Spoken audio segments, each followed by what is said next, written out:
At Oxford University, there is a researcher who has spent his entire career thinking about how humanity survives the next 1,000 years. His name is Nick Bostrom, and in 2008 he admitted something that sounded almost unscientific. He said he hopes our Mars probes find nothing. No microbes, no fossils, no trace of anything that ever lived, just dead rocks. Why would the man whose job is humanity's future hope that the most famous scientific search of our era fails completely? That is what we're going to unpack tonight. Stay with me because there are 33 sealed tubes sitting on Mars right now, scheduled to be brought back to Earth around 2031, and one of them may be holding his worst fear. If you are new here, hit like and subscribe. Pour yourself something warm. Get comfortable because tonight I'm walking you through why a handful of scientists are quietly praying the universe gives us the one result nobody expected to hope for, and exactly what Nick Bostrom was really afraid of. Now let's ease into this part 1. The sentence that breaks the narrative. I hope that our Mars probes will discover nothing. Dead rocks and lifeless sands would lift my spirit. Read that again slowly. Let it sit there for a moment because something about it should feel wrong to you. And that wrongness is the entire reason we're here tonight. The sentence was written in 2008 by a philosopher named Nick Bostrom, and if you've never heard of him, that's okay. But you should know who he is before we go any further. Because without that context, the sentence just sounds like the grumbling of someone who doesn't like space exploration. And that is absolutely not what this is. Nick Bostrom is the founder of the Future of Humanity Institute at the University of Oxford. His entire career, the thing he gets out of bed for every morning, is trying to figure out what happens next for our species. Not next year, not next decade, next century, next millennium, next 100,000 years. He's the guy who spends his days thinking about artificial intelligence, genetic engineering, asteroid impacts, pandemics, and the various ways a civilization like ours either survives the next few centuries or quietly vanishes from the cosmic record. He is by any reasonable measure one of the most serious thinkers about humanity's long-term future walking the planet right now. So let that sink in for a second. The man whose literal job is hope for our future, the man who studies what it takes for humanity to flourish across the coming millennia, wrote down in black and white that he hopes our Mars probes find nothing. That he would feel his spirit lifted if we discovered that Mars was utterly, completely, tragically dead. Now, you have to understand how strange this is in context. Ask almost any other scientist alive what they would most want to discover, and they will tell you some version of the same thing. Life beyond Earth. One single microbe on another world. One ambiguous fossil in a core sample. One biosignature that can't be explained by chemistry alone. The search for extraterrestrial life is arguably the single most celebrated scientific quest of our era. It is the reason billions of dollars get poured into rovers, orbiters, telescopes, and sample return missions. It is the question that shows up on the first day of every astrobiology class. Are we alone? And here is one of the most respected thinkers on the subject, telling us that he is quietly praying the answer is yes. That the cosmos around us is empty, that Mars is a graveyard. Why? That's the question I want you to hold in your head for the next few hours of your life, because we are going to walk through this slowly and carefully. And by the end, I think you will understand not only what Bostrom meant, but why a small growing group of astrobiologists, physicists, and philosophers are quietly hoping the same thing. And why that hope, strange as it sounds, may be the most rational position any of them could possibly take. Because while we sit here tonight, 93 million miles away in a dusty crater on a cold, rust-cold world, 33 sealed metal tubes are sitting on the surface of Mars. They're about the size of a large cigar made of titanium, hermetically sealed against contamination, and arranged in small deposits along the floor of Jezero Crater. They were drilled and filled one by one by the Perseverance rover over the past several years.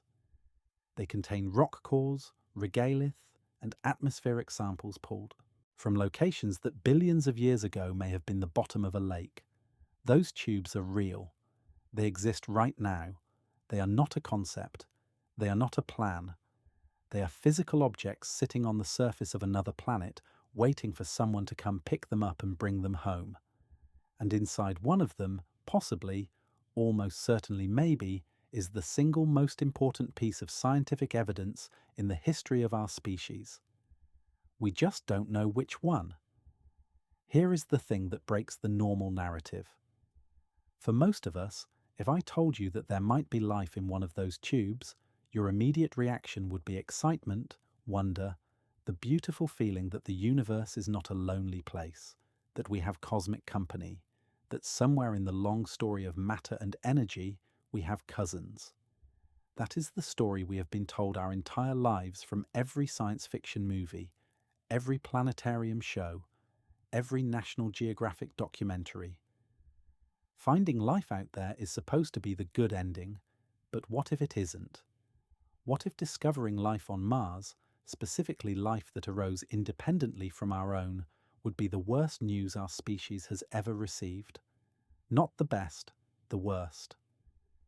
What if that discovery made in a laboratory somewhere in the early 2030s would mathematically imply that humanity's future is shorter than we think?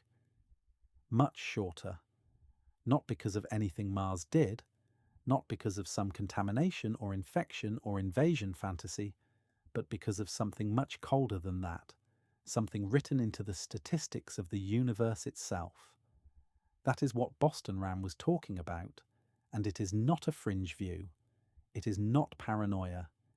It is a logical consequence of a framework that has been quietly haunting a certain corner of the scientific community for almost 30 years now, and which almost no one outside that community has ever properly heard of. The answer to why he wants Mars to be dead is not about Mars at all. It is about us. It is about a door we may be walking through without knowing it. And the tubes sitting in Jezero Crater right now are the key that may be about to unlock it. In roughly the next 10 years, we're going to find out which side of that door we're on. And the people who understand what that means are quietly starting to sweat. Part 2. The tube on the surface of another world. Let me tell you about one tube in particular. Imagine, if you can, a small piece of hardware roughly 6 inches long, shaped like a narrow cylinder, machined out of surgical-grade titanium. Inside it is a few grams of Martian rock, drilled from a specific outcrop by the Perseverance rover using a rotary percussive drill mounted on its robotic arm. The moment that rock was drilled, the core was slid into the tube was sealed, and a small gasket inside it closed off the contents from the Martian atmosphere. The rover then placed that tube gently on the ground in a carefully chosen location where it will sit undisturbed until something or someone comes back for it. Those placements are not random.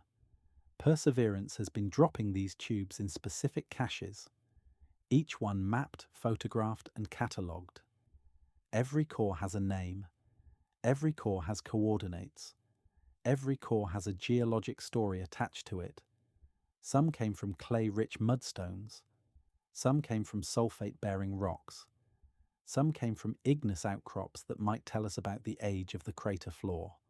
And a precious few, came from rocks that bear features that nobody has been able to fully explain using non-biological chemistry alone. I want you to hold that image in your mind. A titanium cigar sitting on red dust under a thin pink sky next to rover tracks near a crater wall that used to be a shoreline. And inside it, sealed away from everything, are molecules that may have been sitting in that rock for 3 billion years, waiting. Now here is where it connects to something Perseverance's older cousin found first. Before Perseverance ever landed, a rover named Curiosity was driving around in a different crater, Jezero Crater, on the other side of the planet. Curiosity carried a little oven on board called SM short for sample analysis, at Mars. You feed it a pinch of crushed rock. It heats that pinch up to very high temperatures, and a mass spectrometer reads the gases that come off. It is in effect a tiny chemistry lab with wheels driving around another world. In a place called Yellowknife Bay, Curiosity drilled into a rock formation we now call the Cumberland Mudstone. That mudstone had formed at the bottom of an ancient lake billions of years ago when Mars had liquid water and possibly a thicker atmosphere. And when Curiosity cooked a sample of Cumberland in Sam's oven, something strange came off. Long-chain hydrocarbons, specifically molecules called decane, undecane, and dodecane. Chains of 10, 11, and 12 carbon atoms linked together in the kind of orderly arrangement that here on Earth we almost exclusively associate with life. These findings were formally published in the Proceedings of the National Academy of Sciences in 2025, and they represent the longest chain organic molecules ever detected on Mars. That matters. It matters a lot because on Earth, chains like these are the kind of thing you find in the breakdown products of fatty acids. Fatty acids are the building blocks of cell membranes. Cell membranes are what separate a living thing from its environment. Every single cell in your body is wrapped in one. When biology dies and decomposes over long stretches of time, the membranes fall apart in characteristic ways. And one of the most common residues left behind is a suite of long-chain alkanes numbered just like these.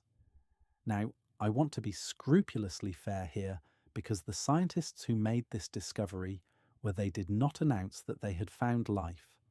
They announced that they had found molecules whose biological origin is a reasonable hypothesis, but not a confirmed one. There are ways to make long-chain hydrocarbons without life.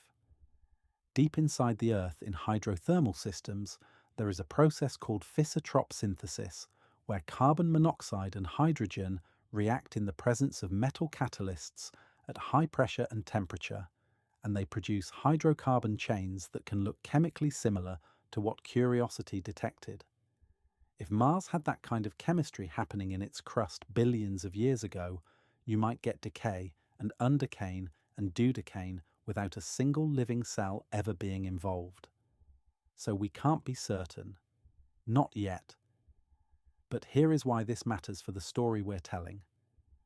The molecules Curiosity found are not in a tube on their way to Earth. Curiosity does not have the ability to seal and cache samples.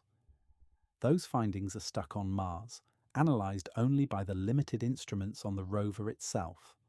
Perseverance, on the other hand, is specifically designed to drill, seal, and cache samples from rocks that look just as promising. And some of the 33 tubes currently sitting on the Martian surface were drilled precisely because the rocks they came from have features that echo the ones Curiosity saw, which means this.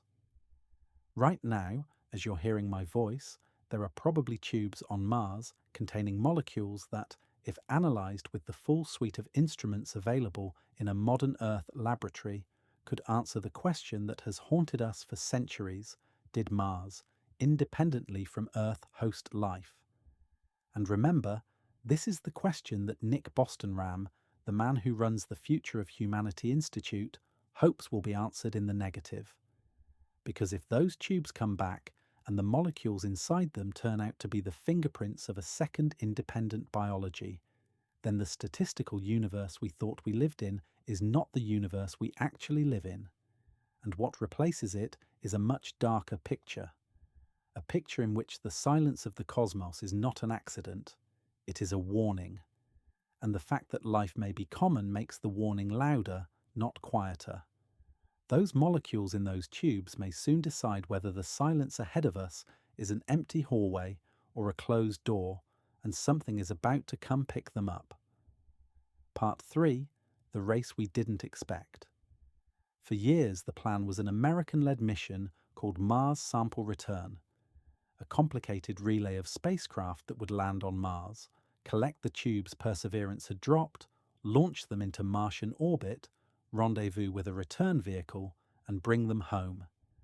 The cost estimates kept climbing, $1 billion, then higher. The mission architecture kept shifting. NASA was forced to go back to the drawing board. In the meantime, while the United States debated budgets and architectures, another space agency quietly moved forward. China's Tianwen-3 mission is now scheduled to launch in its primary window in 2028, with samples expected back on Earth around 2031. It is not a complex multi-M mission relay. It is simpler. It will land, drill, collect, and return. If the current schedule holds, Tianwen-3 will bring back more than 500 grams of Martian material from a site chosen for scientific interest. That is a significant mass of rock, regolith, and dust from another world, delivered to a terrestrial laboratory within the decade. And here is the thing you need to understand. Whether it is Tianwen-3 or a revised American effort or both, the samples are coming. The question of whether Mars hosted life is no longer theoretical. It is scheduled. There is a date on a calendar somewhere in the early 2030s when that question gets an answer. And when it does, the answer will fall into one of two categories. And depending on which one it is, Nick Bostrom sentence from 2008 is either an overreaction or a prophecy. That is why Tianwen-3 matters so much more than its engineering. It is the mission that could reveal which side of the Great Filter we're on. Because the Great Filter, and we're about to get deep into this, says that somewhere in the long pipeline between lifeless matter and galactic civilization, there is a step that almost nothing gets past. And Mars, of all places, is about to tell us whether that step is behind us or ahead. Part 4. The evidence stack nobody talks about together. Here is what I want you to do. Forget for a moment the question of whether any single piece of evidence from Mars proves that life was ever there. Because no single piece does. Not the hydrocarbons in Cumberland mudstone, not the ancient lakes, not the delta formations, not the clays, not any of it alone. Now stack them all on top of each other. That is where it gets uncomfortable. Start with water. We now know with considerable confidence that Mars had an ocean roughly 3.37 billion years ago, covering a significant portion of its northern hemisphere. We know this from shorelines preserved in the topography, from sediment patterns, from isotopic signatures in the atmosphere that track how much water Mars has lost to space over the eons, and from minerals that only form in the presence of liquid water. That ocean did not just sit there briefly. It lasted long enough to leave unmistakable geological fingerprints. Jezero Crater, the place where Perseverance is currently working, is itself a piece of evidence. It is the remains of an ancient lake fed by a river that deposited an unmistakable delta at the crater's edge. Deltas form when a river carrying sediment slows down as it enters a larger body of water, dropping its load in a characteristic fan shape. We see that fan at Jezero. We can walk the rover up its layers. We can read the sedimentary record like a page of text, and what the page says is that Jezero was wet, calm, and stable for a long time. Not a flash flood, not a brief thaw, a lake with a river feeding it for a geologically meaningful stretch. Then add the cowanite. Cowanite is a type of clay mineral that is very picky about how it forms. You cannot make cowanite quickly. You cannot make it from a brief splash of water. It requires sustained rainfall, warm temperatures, and long periods of chemical weathering. It forms in soils that have been exposed to liquid water for thousands or millions of years. And we have detected cowite on Mars in multiple locations, which means at some point parts of that planet were not just wet. They were warm, rainy, and wet for a very long time. Then add the leopard spot patterns. Perseverance has found rocks at Jezero with peculiar chemical signatures, small spots enriched in iron and phosphorus, arranged in patterns that on Earth are sometimes created by microbial activity. Not always, but sometimes. These patterns are ambiguous. They are, in the careful language of astrobiology, potential biosignatures. None of this individually is a smoking gun. That is important. A smoking gun would be a fossil, a cell wall, a protein. We do not have that. What we have is context, and the context is getting rich.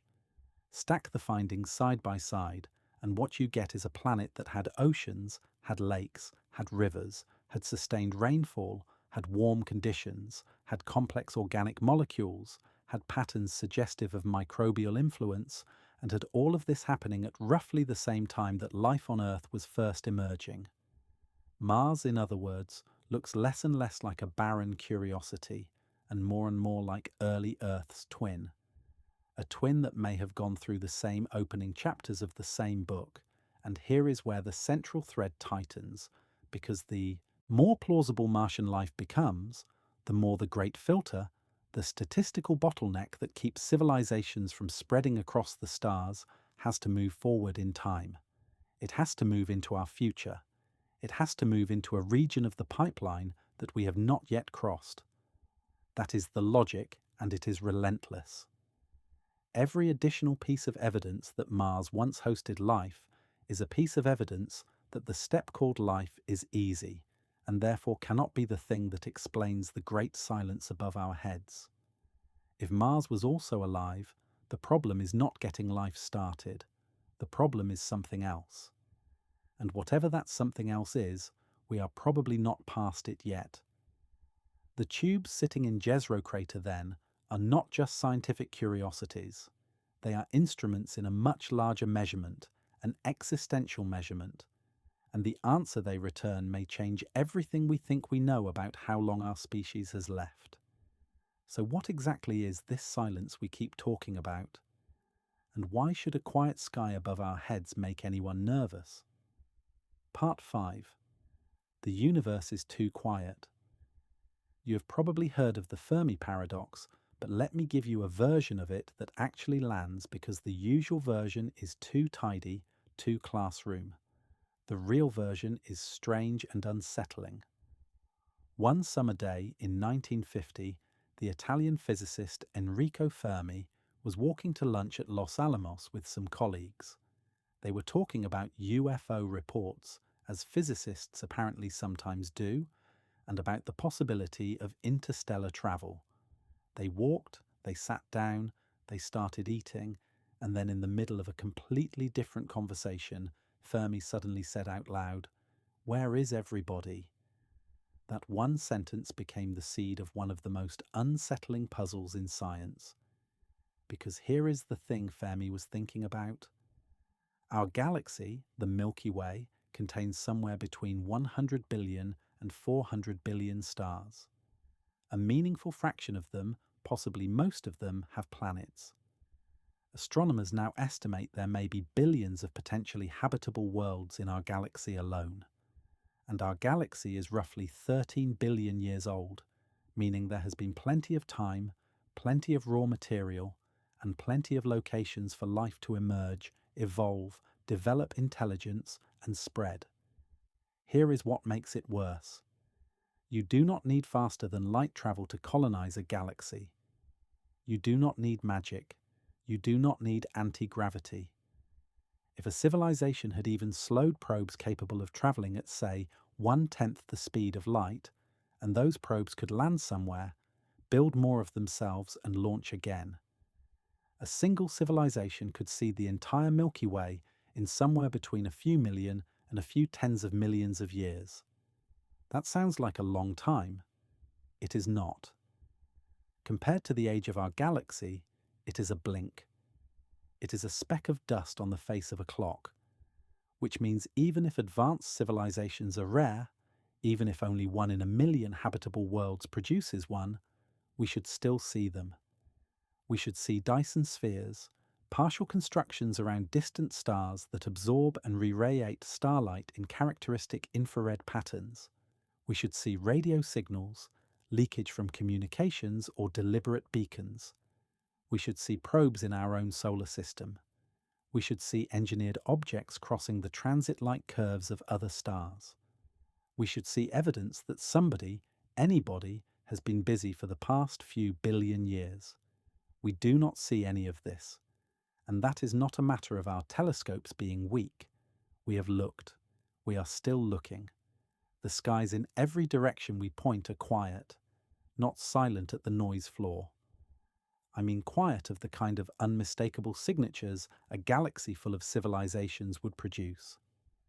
In 1996, a George Mason University economist named Robin Hanson wrote an essay that tried to turn this silence into mathematics. He called his idea the Great Filter. The basic picture is this. Imagine the development of a galaxy colonizing civilization as a pipeline. At one end of the pipeline is a lifeless planet. At the other end is a civilization that has spread across the stars.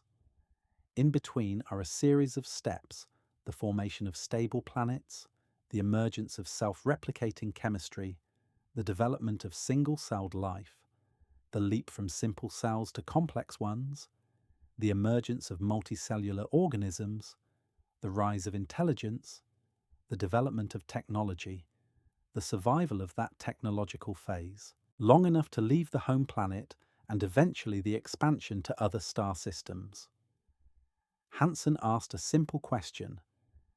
If the end of the pipeline is as rare as it appears to be, if we see no galactic civilizations anywhere despite all the time and all the worlds, then somewhere in that pipeline there must be a step that almost nothing gets past, a bottleneck, a great filter, a place where the funnel narrows to almost zero.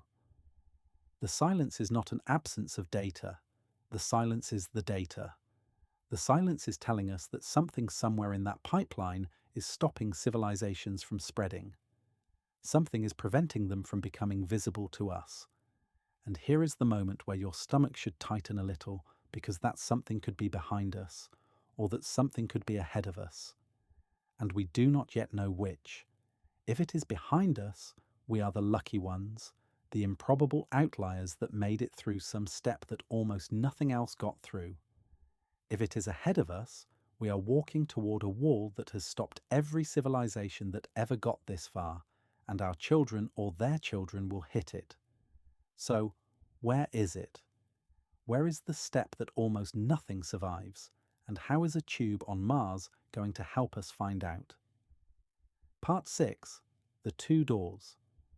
Let me put this as starkly as I can, because the core of the argument depends on seeing it clearly. Imagine you are in a hallway, and at the end of the hallway there are two doors. Door 1 and Door 2. You know with reasonable confidence that behind one of these doors is good news, and behind the other is bad news. But you do not know which is which until you open one of them. You also know that once you open a door, you cannot go back. The door you open is the door you walk through. That is roughly the situation we're in with the Great Filter. Door 1 is the door where the filter is behind us. Door 2 is the door where it is ahead. If the filter is behind us, then somewhere in our evolutionary past we crossed a step so unlikely that almost nothing else in the galaxy has crossed it. Maybe it was a biogenesis, the very first moment when non-living chemistry became living chemistry. Maybe it was the leap from simple cells to complex ones, a step that took billions of years on Earth. Maybe it was the emergence of intelligence. Whichever it was, if the filter is behind us, then we are the rare ones. The galaxy is not empty because civilizations destroy themselves. The galaxy is empty because civilizations almost never get started in the first place. And we happen to be one of the almost nevers. In that scenario, our future is cosmically speaking open. There is no wall ahead. The sky is quiet because the road behind us was nearly impossible and we already walked it. If the filter is ahead of us, the picture flips. Then life is common. Intelligence is common. Civilizations like ours have arisen over and over and over again in the long history of the galaxy. But none of them have spread because at some point in their development, they all hit a wall. They all fail. They all go dark, and the filter that killed them is sitting somewhere in our future, waiting for us to arrive at it. Maybe it is nuclear war. Maybe it is runaway artificial intelligence. Maybe it is climate collapse. Maybe it is something we have not even imagined yet. But whatever it has a very, very good track record. It has never missed. These two scenarios sound like they are about aliens. They are not. They are about us. They are about how much time our species has on the clock. They are about the probability that your grandchildren's grandchildren will exist. Now, the trick and probability theory here is that when you get new evidence, your estimate of which door you're standing in front of shifts. If I tell you that a particular step in the pipeline is easy, then that step cannot be the filter, and the probability that the filter is somewhere else has to increase. If I keep telling you that more and more steps are easy, the probability that the filter is in one of the few remaining steps, many of which may be ahead of us, keeps going up. Think of it like a narrowing lottery. Imagine you bought a ticket and you do not yet know if you won. Someone starts reading the winning numbers. The first few match yours. At first you feel lucky, then you realize with a kind of sick understanding that the more numbers match, the more the eventual mismatch, the one bad number is going to hurt because it is going to be the difference between almost winning and actually winning. The more steps of the pipeline you confirm are easy, the more the remaining Young-Cross steps start to look like the one that kills you. We are mid-pipeline. That is the uncomfortable truth. We have crossed a biogenesis. We have crossed the jump to complex cells. We have crossed multicellularity. We have crossed intelligence. We have crossed technology. We're standing somewhere around the middle of Hansen's pipeline, with some steps behind us and some ahead. And the question of which side the filter is on is not academic. It is existential. So how do we test it? How do we figure out which door we're in front of without just waiting to find out the hard way? This is where Mars becomes something more than a planet. Mars becomes the discriminator. Mars becomes the one place we can look within our reach that can give us new data about how easy or hard the early steps in the pipeline really are. And depending on what those 33 tubes contain, the probability distribution across those two doors is going to shift maybe dramatically in one direction or the other. We are, in other words, about to find out. And the discovery will not announce itself with trumpets. It will arrive as a quiet press release from a laboratory in China or the United States or Europe, somewhere in the early 2030s. And the words in that press release will either calm a certain group of philosophers or scare them half to death. Part 7. Why Mars is the test. Here is why Mars specifically is the test, and why we cannot just learn this from telescopes pointed at distant exoplanets. The central concept you need to grasp is something called independent biogenesis. Biogenesis is just a fancy word for the origin of life. Independent biogenesis means life that got started separately on its own without sharing a common ancestor with life somewhere else. Earth has life. Earth's life, all of it, every bacterium, every tree, every whale, every human, traces back to a single common ancestor. We know this because all Earth life uses the same genetic code, the same amino acids, the same chirality, which is the handedness of its molecules. It is all at the deepest level one family, one origin, event, one biogenesis. Now suppose we find life on Mars. Suppose when the samples come back they contain microbes or the fossilized traces of microbes or unambiguous biochemical signatures that cannot be explained any other way. Immediately the question becomes, where did these come from? Are they related to Earth life? Did they share an ancestor, or did they get started independently? This is not a small question. This is the entire ball game. Because here is what makes Mars special. Mars and Earth are close neighbours. We can actually test whether Martian life, if it exists, is related to us or not.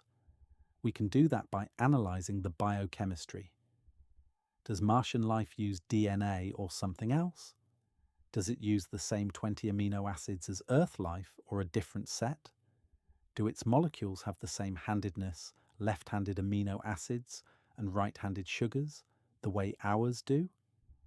If we find a biology that is different from ours at that level, then it did not come from Earth and we did not come from it. It is a second separate origin. And that is the phrase that changes everything. Because if life started twice in a single solar system, twice in neighbouring planets within a few 100 million years of each other, then life is not rare. Life is ubiquitous. Life is what matter does when you give it warm liquid and time. And if life is ubiquitous, then the origin of life, a biogenesis itself, cannot be the great filter. It cannot be the bottleneck. Because if it were, we would not see it happening twice right next door. And if a biogenesis is not the filter, then the filter has to be somewhere else in the pipeline. Somewhere either further along in the biological steps or in the technological ones. And since a lot of the biological steps are behind us, and several are common to both Earth life and Martian life, the probability that the filter is somewhere in the technological steps, the ones we're walking through right now, goes up. That is why a single Martian microbe, or even the fossilized remnants of one, would matter so much. It does not have to be clever. It does not have to be conscious. It does not even have to be alive anymore. It just has to exist, and it has to be independent. And the entire statistical picture of our place in the universe shifts. There is, of course, a caveat. It is called panspermia, and we will come back to it because it is the one hope that a certain group of scientists are clinging to. Panspermia is the idea that life might have hitchhiked between Earth and Mars billions of years ago on chunks of rock blasted off one planet by asteroid impacts. If that happened, then Earth life and Martian life might be cousins, not strangers. The same origin event spread across two worlds. In that case, finding life on Mars would not be proof of independent biogenesis. It would just be proof that life once started can spread between planets, which is interesting but much less cosmically scary. So when the samples come back, the scientists will not just be looking for life. They will be looking for the fingerprints of how different Martian life is from Earth life. They will be comparing biochemistry. They will be comparing chirality. They will be looking at whether the basic molecular toolkit matches ours or deviates in meaningful ways. And out of that comparison, one of a few conclusions will emerge. Either the samples are sterile and the Bostons of the world exhale, or they contain life that is clearly related to Earth's, and the panspermia door stays open and we stay cautiously uncertain. Or they contain life that is clearly different, independent, separate, and a small group of people around the world quietly close their laptops, step outside, and look up at the sky with a new kind of expression on their faces because one microbe, truly, one microbe changes everything. So, what exactly is Boston Ram's full argument? Let's put it all together. Part 8, Boston's Logic Fully Assembled. Nick Bostrom-Ram's essay, the one where the sentence we started with appears, is called Where Are They? And it was published in MIT Technology Review in 2008. It is short, it is accessible, and if you read it, you will come away a little shaken. Let me walk you through his argument step by step, because once you see it assembled, the sentence at the top of this video stops sounding strange and starts sounding honestly unavoidable. Step 1. Life got started on Earth. Whatever the origin of life looked like, it happened here.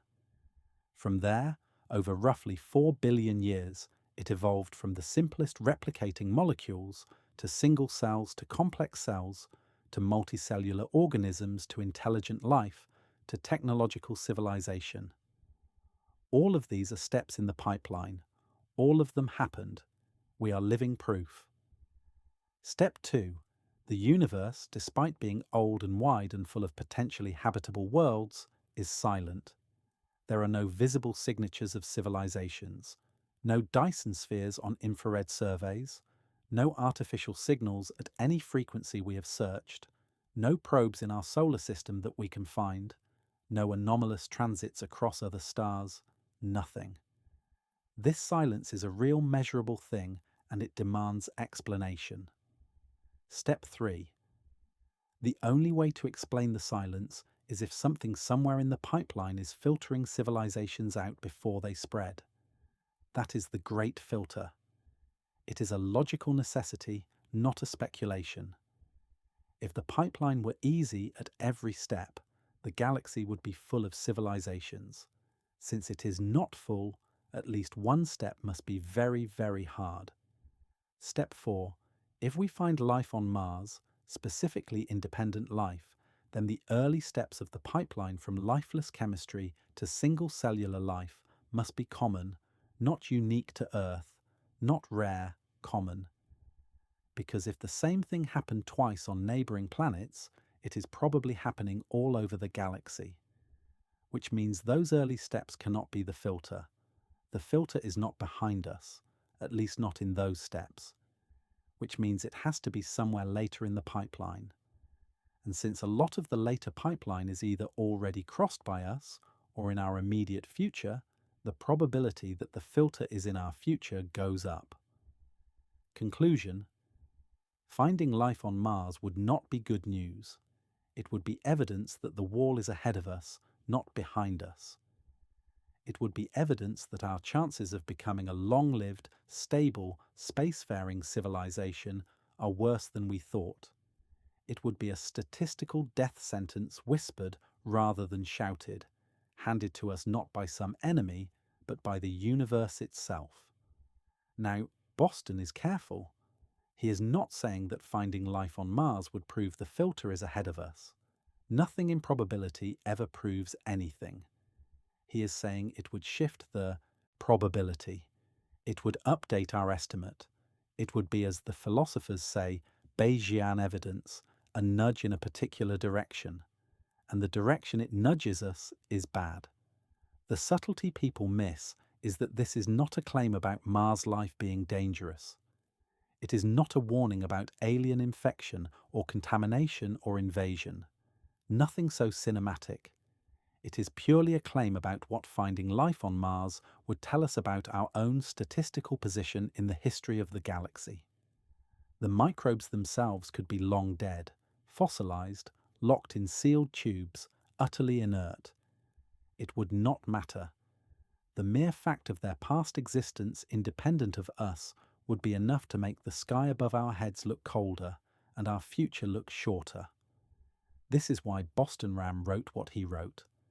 This is why a small number of astrobiologists and philosophers and physicists, when they see a new press release hinting at organics in a Martian mudstone, feel something complicated. A mix of scientific excitement and personal dread. They want the truth. They always want the truth. That is what makes them scientists. But some of them are quietly hoping that the truth in this particular case is that Mars is dead. Now you can go back and read the sentence from the beginning. I hope that our Mars probes will discover nothing. Dead rocks and lifeless sands would lift my spirit. It is no longer strange. It is no longer anti-science. It is just a logical consequence of looking at the evidence and following the math. But if the filter is ahead of us, the next question is the one that should really keep you up at night. What is it? What is it that stops civilizations? What is the wall? Part 9, the 2 billion year silence. Before we talk about what might be ahead of us, we have to take a detour through what might be behind us. Because if the great filter is comfortably in our past, the Bostrom argument softens, and there is in fact a candidate for a pass filter that is almost frighteningly good at explaining the silence we see above our heads. It goes back to an Australian physicist named Brandon Carter, who in the 1980s began asking a peculiar question about our position in time.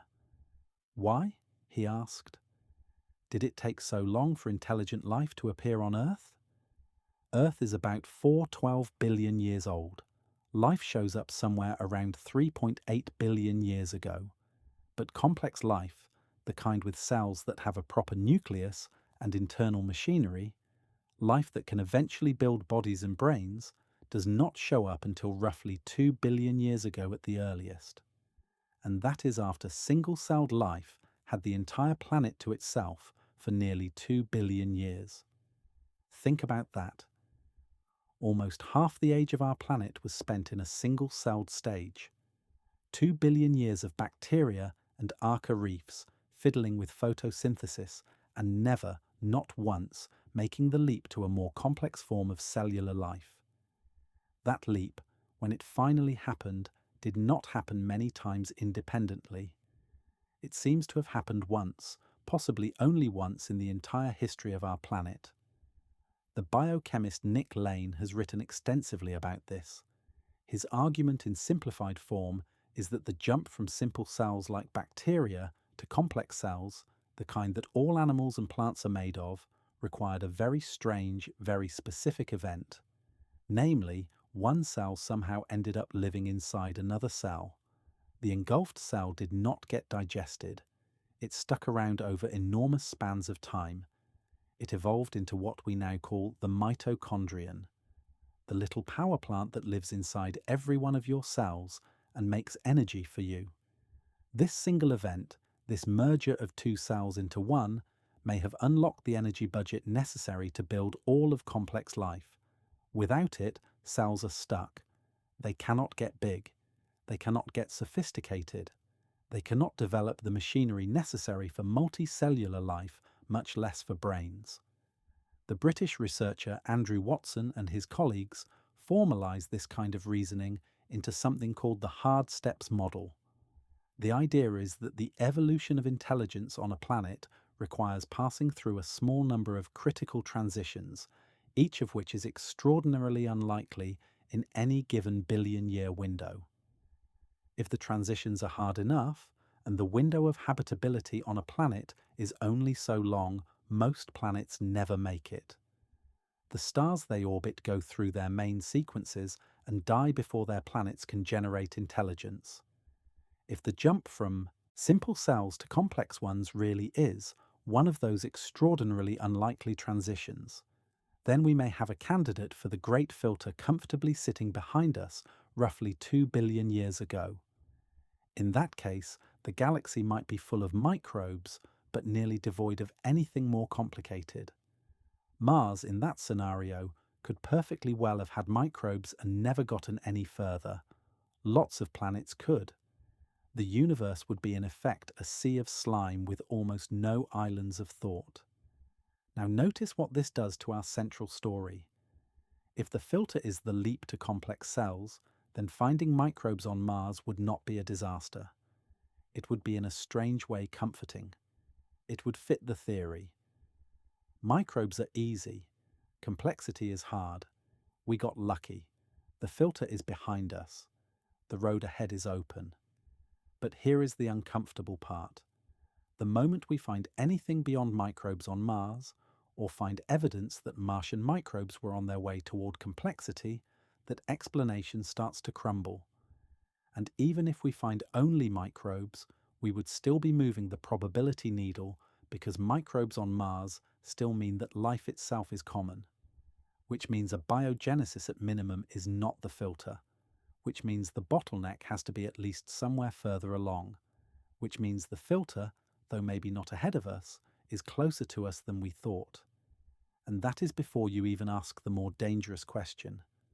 What if there are multiple hard steps? What if 2 billion years of silence on Earth is hiding more than one filter, some of which we still have ahead? This is where the story stops being a debate about ancient history and starts feeling personal, because every additional piece of evidence we collect about Mars, whether microbes or more or nothing at all, reshapes the curve. And the shape of that curve is, in a very real sense, the shape of our future. Part 10. What if Mars has only microbes? Let's run a scenario in detail because it helps clarify how the reasoning works. Suppose the samples come back in 2031 and the verdict after years of painstaking laboratory analysis is that Mars had life, not complex life, not fossils of anything resembling an animal or a plant, not the slightest trace of anything with organs, just microbes, simple prokaryotic, single-celled things similar in complexity to the Earth bacteria that were around 3 billion years ago. Maybe we see their mineralized remains. Maybe we see clear biochemical signatures, isotopic patterns, lipid membranes, orderly organic sequences that scream biology rather than whisper it. But that is it. Nothing more. What does that mean? On the surface, it sounds like the friendliest version of the discovery. Life, yes, but only the simplest kind. No intelligent Martians, no civilizations, just bugs. The headlines are exciting, but not terrifying. The public is thrilled. There is a moment of global wonder, and then life, as it tends to, goes on. But the scientists have to do the math. And when they do, they get a picture that is more interesting than the headlines suggest. If Mars had microbes and nothing more, then one of two things is true. Either Martian life started independently, in which case a biogenesis is easy and the filter is somewhere later, or Martian life and Earth life are related through panspermia, in which case we learn something about how life can move, but not how common it is. Now assume the first case-independent microbes. What does that tell us? It tells us that the transition from lifeless chemistry to life is not the bottleneck. It tells us that the universe does not have a hard time getting the first step going, which means looking around the galaxy, a lot of planets probably have microbes, but the galaxy is still silent. We still do not see civilizations. So if microbes are easy, then the filter has to be somewhere between microbes and civilizations, and that could still be behind us in the leap to complex cells, in the leap to multicellularity, in the leap to intelligence, which would be comforting, or it could still be ahead of us in some technological phase we have not yet reached or survived, which would not be.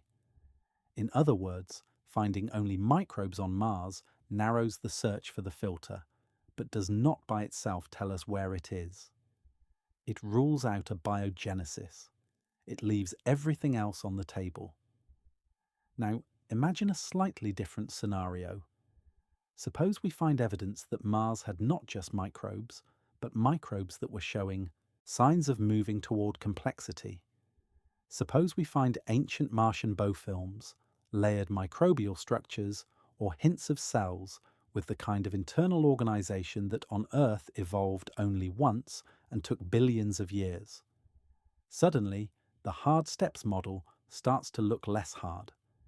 Suddenly, the leap to complexity, the one Nick Lane identified as potentially the filter, looks like something that might happen on multiple planets.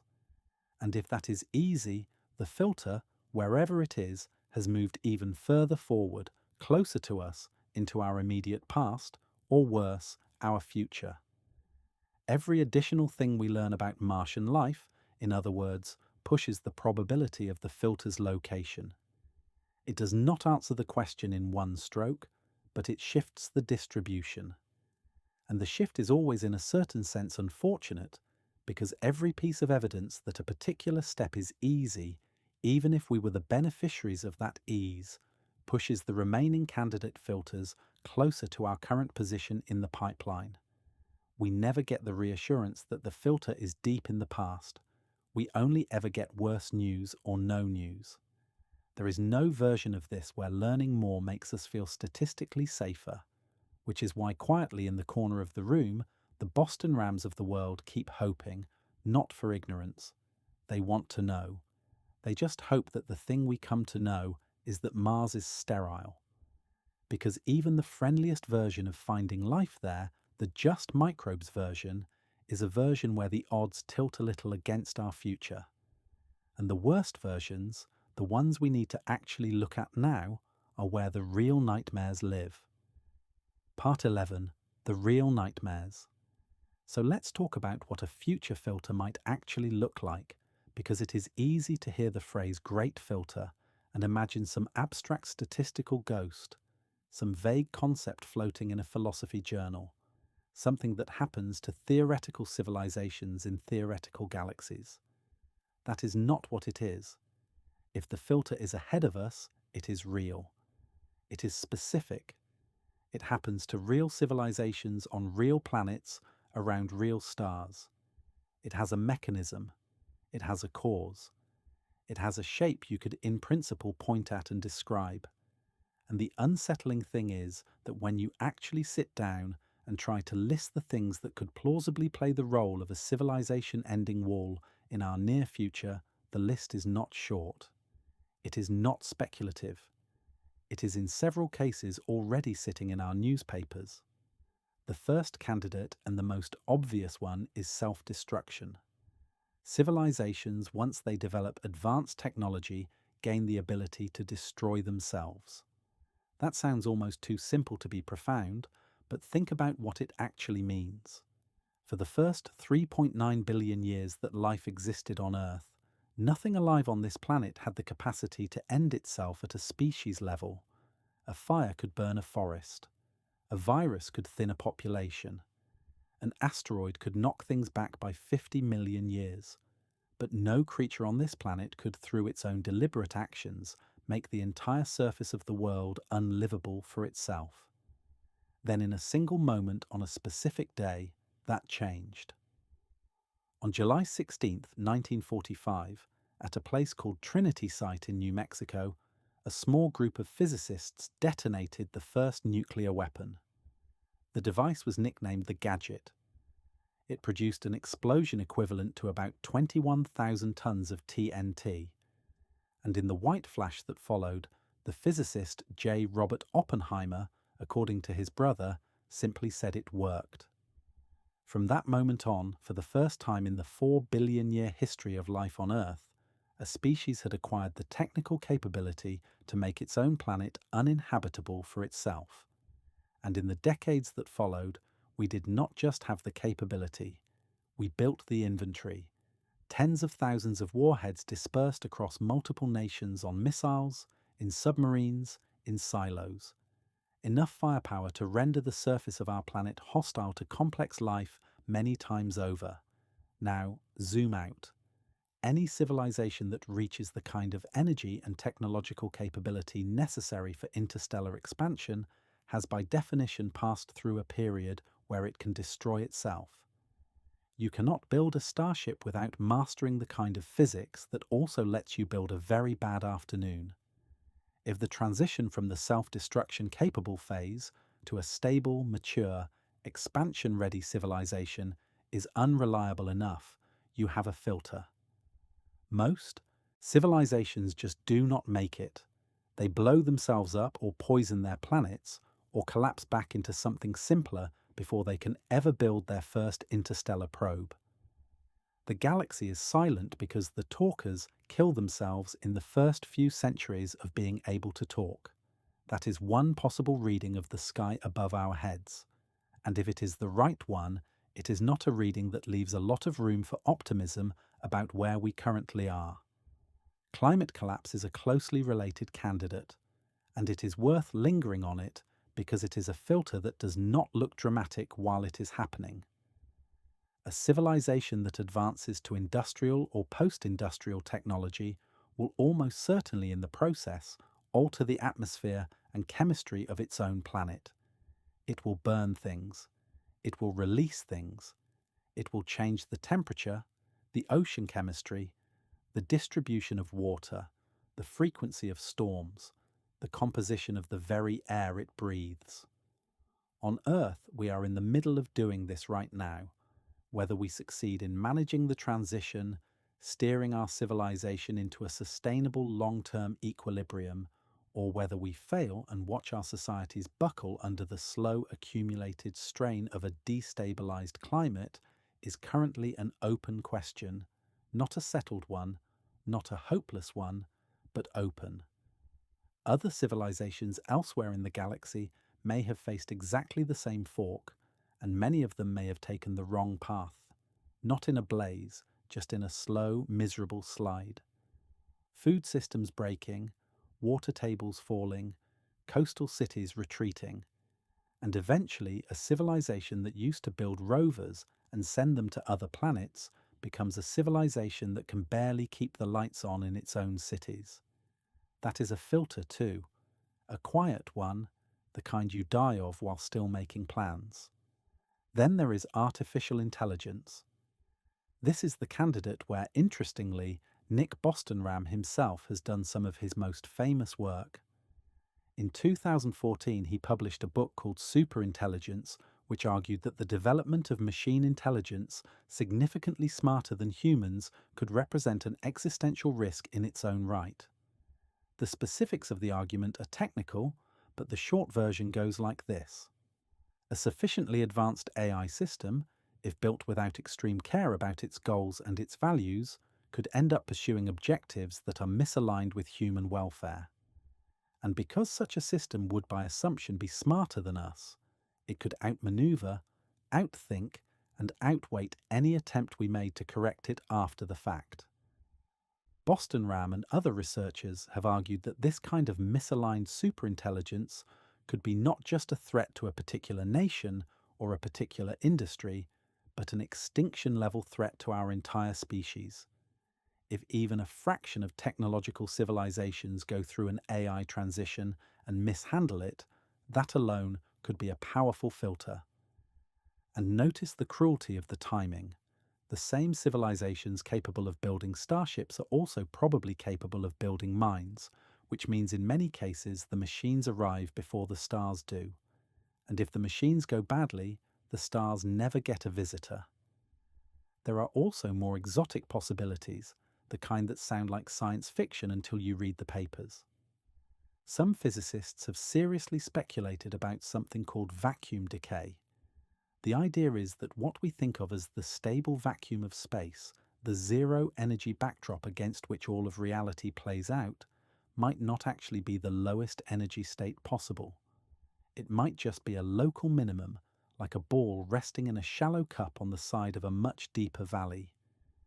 If something anywhere ever nudged that ball hard enough, the vacuum could decay into a lower energy state, and the transformation would propagate outward at the speed of light, rewriting physics as it went. Everything it touched would be erased, not in flame, not in explosion, just in a quiet cosmic rewriting of the rules. If any civilization at any point in the history of our galaxy discovered the wrong kind of experiment to run, they might not just have ended themselves, they might have ended their entire region of space. We see no such expanding bubbles on the sky, which is either very reassuring because it means nobody has done it yet, or very disturbing because it means the mistake is still out there waiting to be made, perhaps by us. More mundanely, there are pandemics. Biotechnology, like every technology, cuts both ways. As we gain the ability to read, edit, and engineer biology with increasing precision, we gain, as a side effect, the ability to engineer diseases. A natural pandemic can be terrible, but it is constrained by evolution. A designed pandemic is constrained only by the imagination and carelessness of whoever designed it. A civilization that mishandles that capability, even once, could wipe itself out in months, not centuries.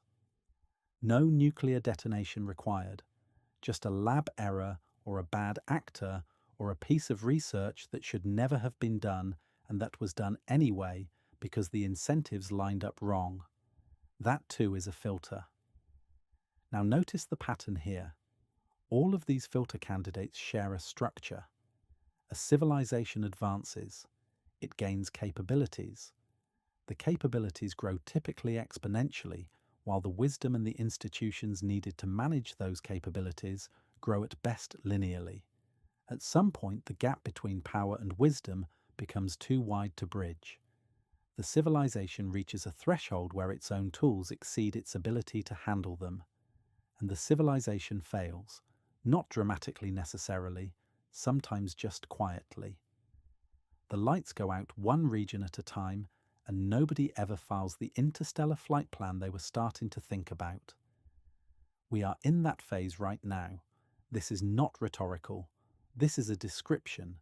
We have nuclear weapons and climate disruption and emerging artificial intelligence and rapidly advancing biotechnology and increasingly sophisticated cyber infrastructure. And we have all of it happening at the same time in the same century on a planet whose political institutions were largely designed in the 18th and 19th centuries by people who had never heard of a nuclear warhead or a neural network or a genome sequencer. We are by any reasonable assessment inside the danger zone, not approaching it, inside it. Our parents were born into it, and our children will be born further into it.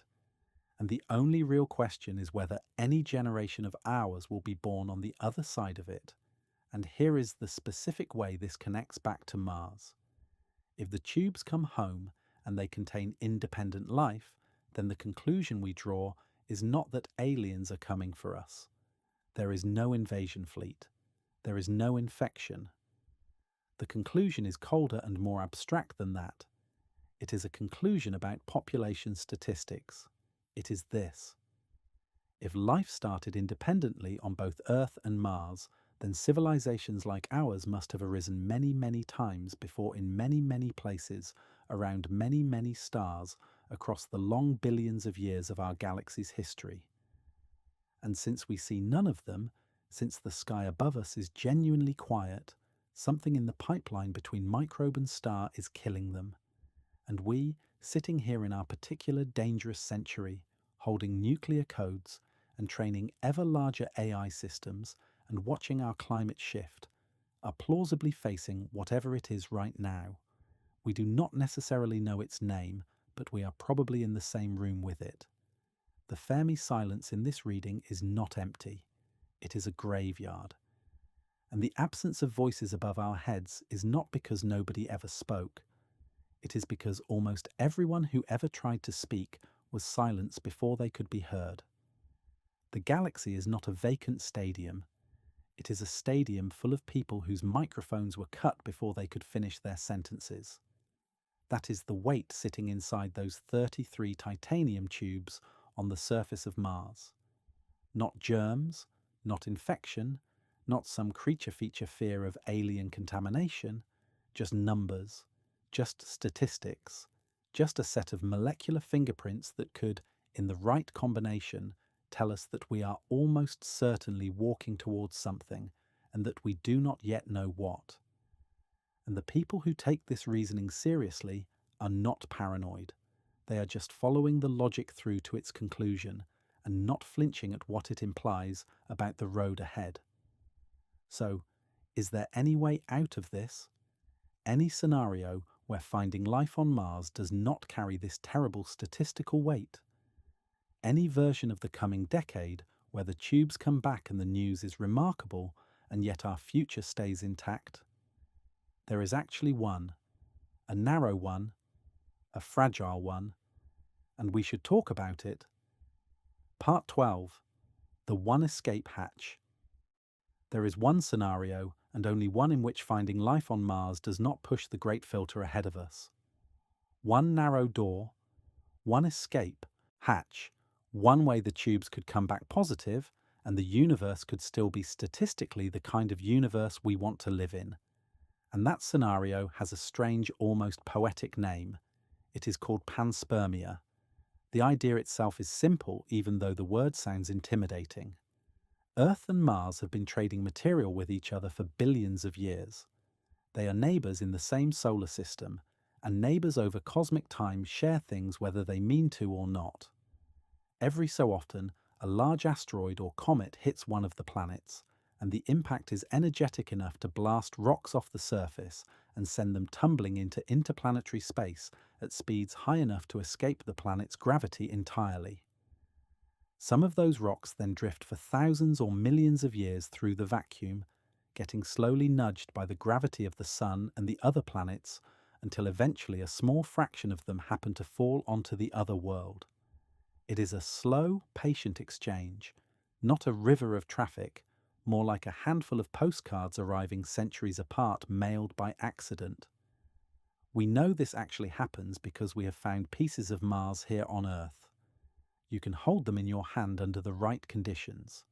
They sit in museum drawers and in university geology departments around the world. We identify them as Martian because the gas trapped in tiny bubbles inside them has exactly the isotopic signature of the Martian atmosphere, measured directly by Viking and Curiosity and other missions. Chemistry does not lie. These are pieces of another world sitting on this one. They got here by travelling across millions of miles of empty space after being hurled off the surface of Mars by some ancient violent impact and eventually landing somewhere on Earth, usually in a cold, dry place like Antarctica, where they can be spotted against the ice. The most famous of these meteorites is a rock called ALH 8401. It was discovered in Antarctica in 1984 as part of the Allen Hills meteorite collection. And for more than a decade, it sat quietly in storage without anyone realizing how famous it was about to become. Then in 1996, a group of NASA scientists announced that when they had examined the interior of the rock under powerful microscopes, they had seen tiny worm-like structures that looked, at least superficially, like fossilized microorganisms. The announcement was so significant that the President of the United States at the time made a televised statement about it. The world paused briefly to consider the possibility that we had found evidence of ancient Martian life sitting in a laboratory on Earth. Then the scientific community did what it does. It pushed back. Other researchers examined the same rock, ran their own analyses, and pointed out that the structures in question could plausibly be explained by non-biological processes. Crystal growth, mineral deposition, contamination during the rock's long stay on Earth. The claims got quieter over the years. They were never fully disproven. They were also never fully confirmed. The consensus settled somewhere around. Interesting, but not a smoking gun. But the meteorite itself is real. It did come from Mars. It is sitting somewhere right now, still being occasionally poked at by scientists with new instruments, quietly refusing to give up a definitive answer. And here is why ALH 8401 and the other Martian meteorites, like it matter for our story. They proved the delivery mechanism. They proved that rocks can make the trip. They prove that material from one planet in our solar system routinely ends up on the other.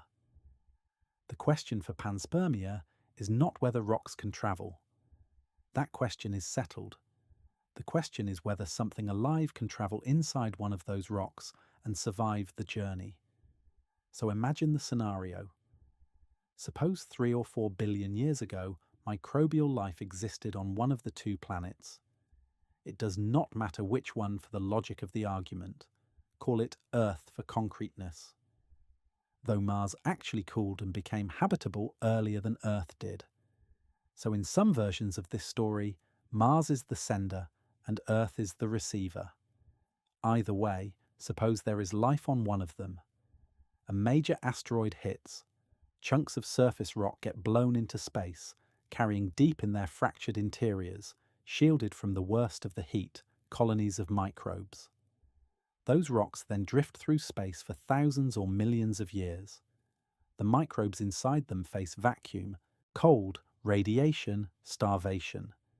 Then eventually the rock's orbit intersects the other planet. Fiery atmospheric entry impact and the outside of the rock burns away. But the inside, the deep inside, stays intact. The microbes inside, if any are still alive, get deposited onto the new world. They find conditions they can tolerate. They multiply. And life now exists on 2 planets, not because it started twice, but because it started once and moved. If this actually happened, then Earth life and Martian life would not be independent origins at all. They would be distant cousins, siblings separated by millions of years of different evolutionary pressures on different worlds, but sharing a common ancestor somewhere back in the deep dark of the early solar system.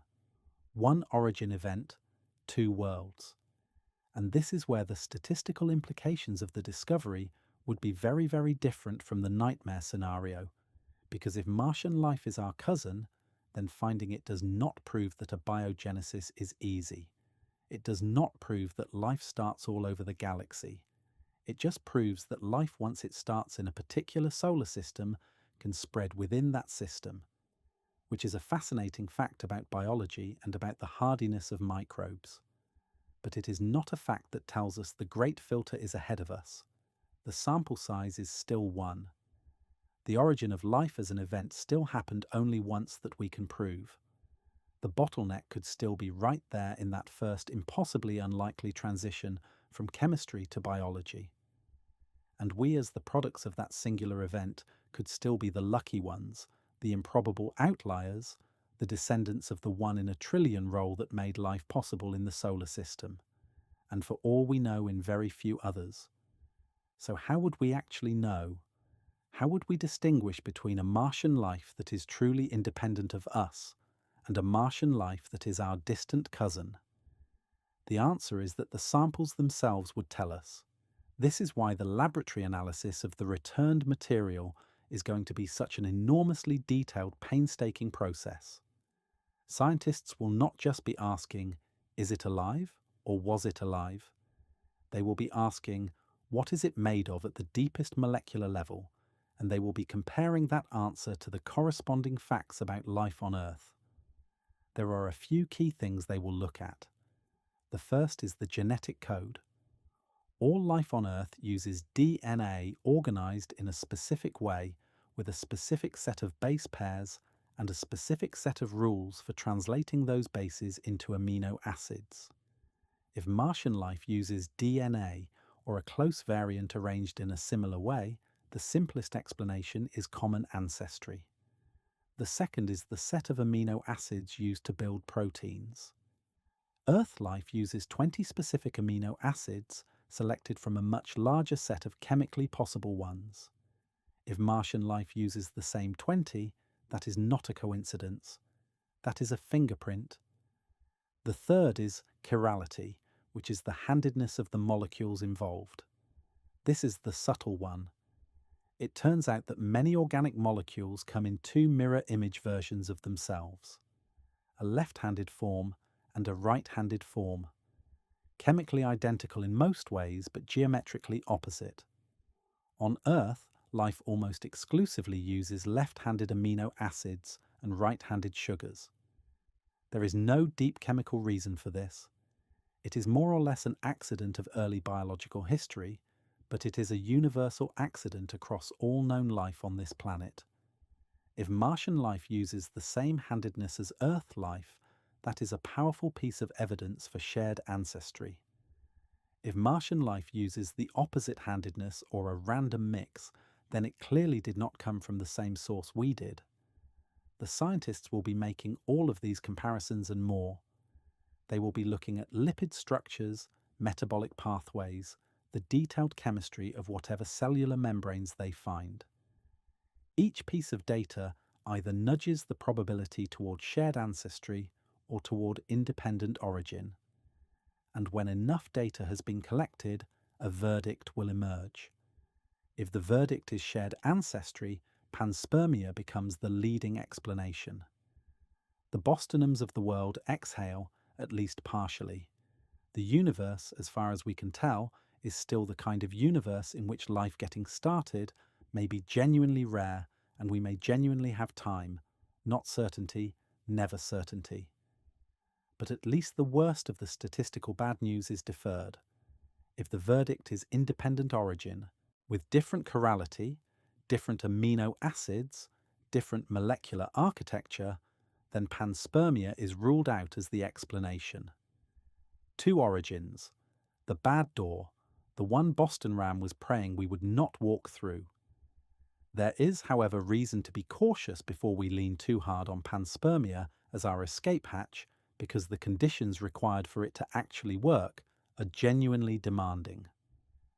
A rock has to be blasted into space with enough force to escape the planet's gravity, which means surviving a shockwave that would vaporize most things. It has to be large enough that the microbes sheltered deep inside are insulated from the heat of the impact. It has to drift through interplanetary space for potentially millions of years, during which time any microbes inside it are exposed to cosmic radiation, extreme cold, and zero pressure. It has to survive entry through the other planet's atmosphere without burning to a fine dust, and the microbes inside it have to still be viable when the rock finally comes to rest. Then they have to find themselves in a local environment on the new planet that is hospitable enough for them to start multiplying rather than simply dying in an unfamiliar place. It is not impossible. Some microbes are genuinely astonishing in their resilience. Certain bacteria can survive in space, in vacuum, in extreme radiation, in conditions that would kill almost anything else. But not all microbes are that tough, and not all journeys leave any of the cargo alive. Panspermia is not automatic. It is not guaranteed. It is a physically possible scenario, but it is not a physically necessary one. And even if some exchange of material did happen between Earth and Mars, the probability that it happened in just the right way, at just the right time, with just the right microbes to establish a connected biology on both planets, rather than independent origins that merely happen to occur around the same cosmic epoch, is uncertain. It is the difference between two siblings and two strangers who happen to show up at the same party. Hard to tell which one you're looking at from the outside. You have to check the DNA, so panspermia is a hope, a real one, a scientifically respectable one, but a fragile one.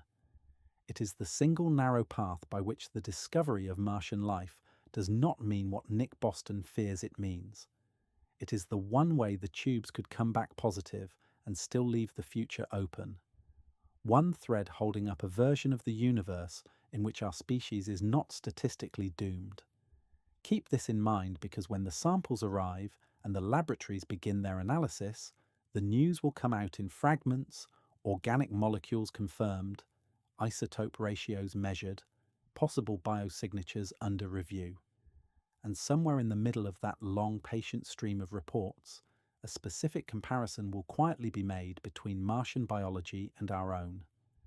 Same code or different, same H-handedness or different, same amino acids or different, and the outcome of that comparison, more than any other single piece of information that will come out of this entire mission, will tell you which kind of universe you have been living in the whole time. If they are related, we have time. If they are not, we probably don't. Part 13. The day the answer arrives. Let's do something speculative, but grounded, because I think it helps you actually feel what is coming. Not just understand it as an argument, not just follow the statistics, feel it. Let me take you forward in time to a day that will almost certainly occur somewhere around 2031 or shortly after, in a conference room in Beijing or Pasadena or Paris, or possibly all three at once in a coordinated announcement that has been planned for months behind the scenes. Picture the room, a press conference, a long table covered in one of those plain cloths that space agencies always seem to use, probably blue or black, with a logo printed at regular intervals along the front edge. Microphones. A row of scientists in slightly rumpled jackets who have not slept much in the last several weeks because the final rounds of peer review on the paper were brutal and everyone wanted to be absolutely certain before going public. A logo backdrop for whichever space agency is hosting. A moderator standing to the side, clipboard in hand, quietly managing the flow. Cameras at the back of the room. Flashbulbs which no longer really flash because cameras are all digital now, but the reflex remains. You still see the little pulse of LED lights. The shutter clicks are still simulated because humans apparently need the sound. The moderator introduces the speakers. There are usually 3 or 4 of them. A senior administrator whose job is mostly to thank people and set the tone. A lead scientist, the person who actually knows the details, a biochemist who will handle the technical questions. Sometimes a philosopher or a policy person tacked on at the end there to say something thoughtful about meaning. The lead scientist steps forward, adjusts the microphone, clears their throat, looks at the first slide. What they say in the next 90 seconds depends on the universe we live in. In one version of this moment, they say that after years of analysis across multiple laboratories on multiple continents, the samples returned from Mars show no evidence of past or present life. No organic biosignatures that cannot be explained by ordinary abiotic chemistry. No isotopic anomalies that demand a biological interpretation. No structures at the microscopic scale that resemble anything cellular. No lipid residues, no chirality bias, nothing. Mars, it seems, was habitable once, genuinely habitable with liquid water and rich chemistry and sustained warm periods. But it was never inhabited. Every door the scientists opened, they found empty rooms. The headlines the next day will be sober, disappointed in a muted, grown-up sort of way, a kind of collective global sigh. A few think pieces about what it means to discover that we might be truly alone. Some religious writers will find it meaningful in their own way. Some atheists will find it meaningful in theirs. The quest continues. The articles will say, Europa awaits under its shell of ice with its possible subsurface ocean. Titan awaits with its lakes of liquid methane and its strange prebiotic chemistry. Enceladus awaits, spraying plumes of water from its south pole.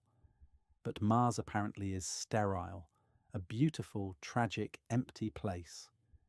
In that version of the day, Nick Bostrom and a quiet handful of others take their drinks a little slower that night. Not because they got what they wanted in a gleeful sense. Nobody in that group is cackling. They did not want disappointment. They wanted data. They are scientists and philosophers first and people second. And the whole point of their worldview is that you look at what is actually there, whatever it happens to be. But the data, in this particular case, tilts the probability back toward the comforting door.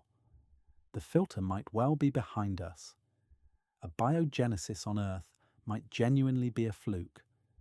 The quiet above our heads might simply mean that getting started is hard. That the transition from chemistry to self-replicating biology is so unlikely that in a typical solar system it just does not happen, and that we are one of the very rare places where it did, and in that world the future remains open. The road ahead is long. Our species has time, maybe a lot of it. They will not say any of this out loud at the press conference. They will not call a radio station. They will probably just make themselves a late dinner, sit down with a glass of something, and feel quietly a little less afraid of the sky. In the other version of this moment, the scientists say something very different. They say that the samples contain clear multiply-confirmed biosignatures, organic molecules in patterns that cannot be explained abiotically, verified across multiple independent laboratories using multiple independent methods. Isotopic ratios consistent with biological fractionation, the specific way living processes prefer lighter isotopes when they build their molecules, a fingerprint of metabolism. Fossilized structures at the microscopic scale that match nothing in the abiotic catalogue. Shapes that have organization and regularity that chemistry alone does not produce. And most importantly, a biochemistry that is subtly but clearly different from our own. A different set of amino acids outside the 20 that all Earth life uses. A different chirality, possibly a mixture, possibly the opposite of ours. Different molecular structures at the most fundamental level of the cellular toolkit. Life, they will say, arose independently on Mars. That is the version of the moment the people we have been talking about this whole time are dreading.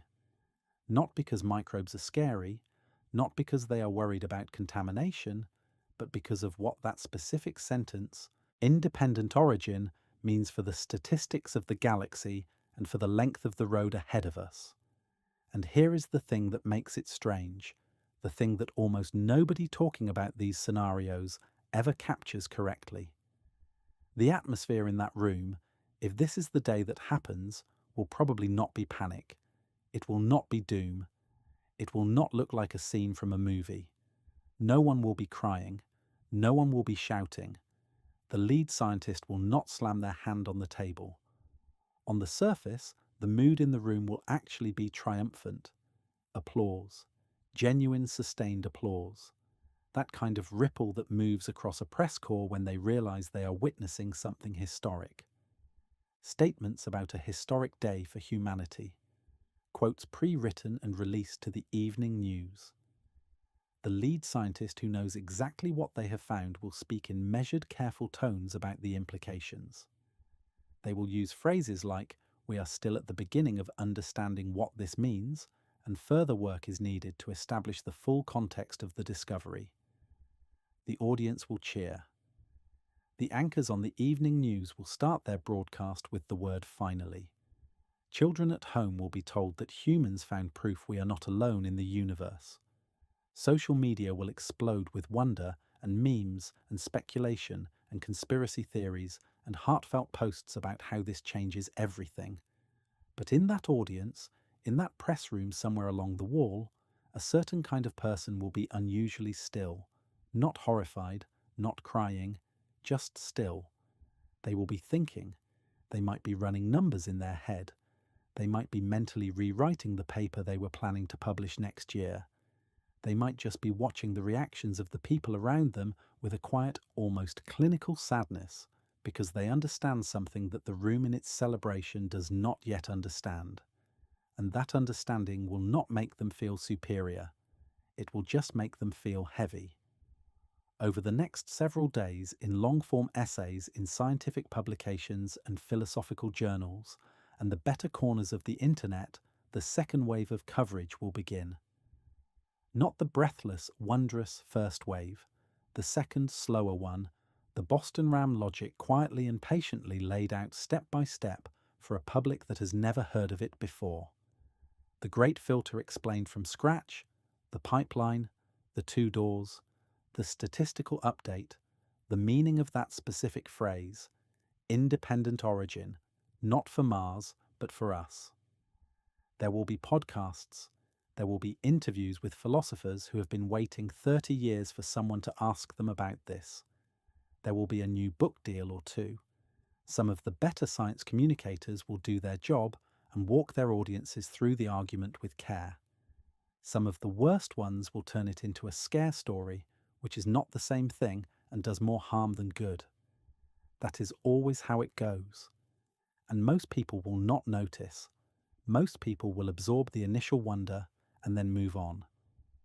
The story of a new microbe on Mars will be fascinating for a week or two and then recede into the background noise of ordinary life because people have bills and kids and jobs and commutes and medical appointments and bad weather and dinner to cook. That is fine. That is normal. That is how every major scientific shift actually lands in the world. Not with a single dramatic reckoning that reshapes society overnight, but with a long, slow sifting into the collective unconscious, where the knowledge settles over years, shaping fiction and policy and art and private thought in ways that only become visible in retrospect. But for those who do notice, for those who follow the logic all the way through to its conclusion, for those who understand what that phrase independent origin actually means about the galaxy and our place in it, for them something will shift quietly, and it will not shift back. It will not be a panic. It will be a reorientation, a quiet one, a permanent one. They will still make breakfast the next morning. They will still go to work. They will still love their families and argue with their neighbours and feel small pleasures and small irritations and live their lives in most of the ways they always did. But underneath all of it, there will be a new awareness, a new weight, a new dimension of meaning attached to certain kinds of news stories. Every time they see a headline about nuclear tensions or about climate records or about the latest advance in artificial intelligence, they will feel in a way they did not before the presence of the filter. They will sense the narrowing of the corridor. They will understand at a level that most people never will, why certain institutional choices matter, why certain kinds of research feel urgent, why certain warnings deserve to be taken seriously. Because the meaning of that moment, if it comes, is not really about Mars at all. Mars, in a way, is almost incidental. Mars is the messenger. The message is about us, about the rest of the numbers on our cosmic lottery ticket, about the steps remaining in the pipeline, the ones we have not yet crossed, the ones where the filter might still be hiding. And more of those numbers with that single announcement, with that single phrase uttered by a tired scientist in a slightly rumpled jacket under the lights of a coordinated press conference, will suddenly have turned out to match. Which is exciting when you're playing a lottery you want to win, and less exciting when the lottery is actually a countdown, and matching too many numbers means you are closer to the thing at the other end of it than you thought you were. That is the version of the day some people are quietly hoping never arrives. Not because they fear the microbes, but because they fear what the microbes, by merely existing, would be telling us about ourselves. Part 14. The meaning of that moment. Let me pull this out and say it plainly, because the weight of it sneaks up on people, and I do not want it to sneak up on you. I want you to see it coming, so that when the day arrives, if it arrives, you are not caught off guard. If we find an independent origin of life on Mars, the first thing we learn is that life is common in the universe. Not possible, not theoretically possible under the right conditions, given enough time, with enough luck. Common. Because if it happened twice in a single solar system on two neighbouring worlds within a few 100 million miles of each other, within a few 100 million years of each other, geologically speaking, almost the same afternoon, then across the hundreds of billions of stars and trillions of planets in our galaxy alone. It is almost certainly happening constantly. It has been happening for more than 10 billion years. The universe is in that scenario teeming. The oceans of countless worlds have pulsed with microbial life, bloomed, crashed, bloomed again, gone dark, restarted somewhere else. Life under that reading is not a miracle. Life is what matter does when you give it warm liquid and time. Life is the rule, not the exception. That sounds on the surface like wonderful news, and in one sense it is. It is the answer to a question our species has been asking as long as we have had language to ask it. Are we alone? No, we are not. We are one of many. But then the second thing we learn, the second thing is harder, because it is a thing we learn not by looking at Mars, but by looking at the sky and noticing what we do not see. Civilizations are not common. If they were common, they would be loud. They would be visible. They would be building things, spreading things, powering things, sending things. They would be reshaping their solar systems in ways we could detect with telescopes. They would be leaking radio noise into the galaxy. They would have sent probes through our neighborhood by now. They have not. The sky is quiet, genuinely, measurably quiet, which means somewhere between common microbes and rare civilizations, there is a gap. And that gap, whatever its shape, whatever its mechanism is, the thing we have been calling the Great Filter. If microbes are easy and we are looking around at a silent sky, then the filter lies somewhere between the microbial stage and the galactic expansion stage that is a large chunk of pipeline. Some of it is behind us. Some of it conceivably could be in front of us. We cannot tell exactly where it is from one data point. We cannot point at one step and say, here, this is the wall. This is where everyone dies. But the discovery of independent Martian life would in one stroke eliminate from consideration an entire category of filter candidates. The earlier steps, the chemistry to biology step. It is a miracle that life started at all step. And that is the category where it was most comforting to have the filter, because if the filter is way back there, we are safe. We already walked through it, We do not have to do anything. The rest of the road is open. Think about it this way, because I think it helps. There are essentially two ways for a civilization to be rare. The first is that getting to civilization is hard. The second is that staying as a civilization is hard. Those are not the same thing, and they have very, very different implications for us. The first is comforting. If it is hard to get here, if the odds against ever producing a thinking, toolless, language-speaking species on any given planet are astronomical, then once you're here, you might have a long run ahead of you. You have done the hard part. You can settle in. You can build. You can look forward. The second is frightening. If it is hard to stay, if civilizations reliably appear and then reliably destroy themselves, or collapse or go dark, then here, right now, at the moment of peak capability and peak fragility, is exactly the place where you face your worst odds. You're not past the filter, you're standing in it. Independent Martian life takes a giant chunk out of the first option. It says, no, getting started is not hard. Getting from lifeless chemistry to life is easy. Mars did it. Earth did it. Lots of planets probably did it. Lots of planets are probably doing it right now. And lots more did it billions of years ago on worlds whose stars have since burned out. So if civilizations are still rare, it is not because the beginning of life is the bottleneck. It is because something along the way is trimming civilizations out of the galaxy. Not at the start. Somewhere in the middle, or worse, toward the end, somewhere in the steps that we are either in the middle of or have just completed. Statistically, when you find out that one more box can be checked in the easy column, the boxes left unchecked, the ones that could still contain the filter, each get a larger share of the probability. Imagine a suspect list with 10 names on it. A detective walks in and eliminates 2 of them. They have alibis. They are cleared. The other 8 suddenly each look more likely. Not because any new evidence appeared against any of them, just because the probability mass got redistributed. That is what Martian life does to the suspect list of possible filters.